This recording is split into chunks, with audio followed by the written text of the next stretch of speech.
I'm going to take you through how to make the Ellis Knit T, the boat neck version.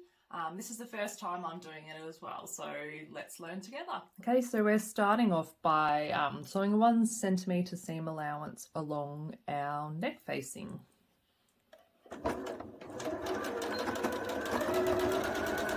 I'm also using a 1 centimetre seam allowance to connect my shoulder seams together.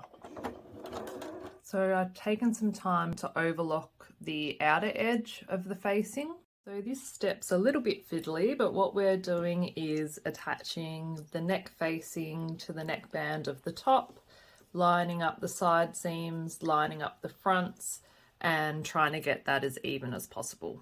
So we're using another 1 centimetre seam allowance. We're just taking some time to stop and pivot around the shoulder seams and just taking time to not let the fabric gather.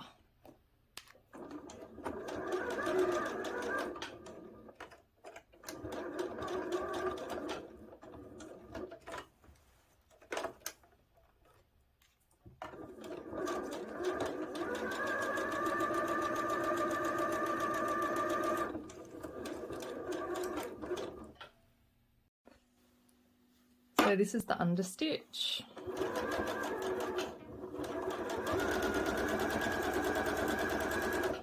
And all we're doing is just checking that the fabric and the seam is still running out. So this is the understitch.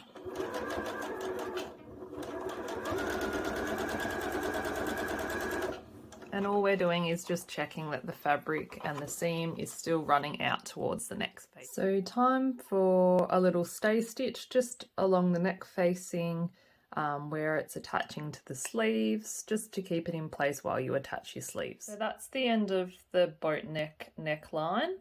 The next steps are attaching the sleeves, sewing the side seams and hemming. So here's the end result. This is my Ellis Knit T with boat neck neckline.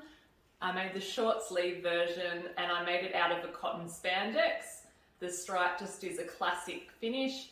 What I did was I made a size larger than I'd normally wear, and I also cropped the pattern a little bit just so that I can wear it both out and tucked in. Overall an easy sew, really satisfying, and I can't wait to make my next one.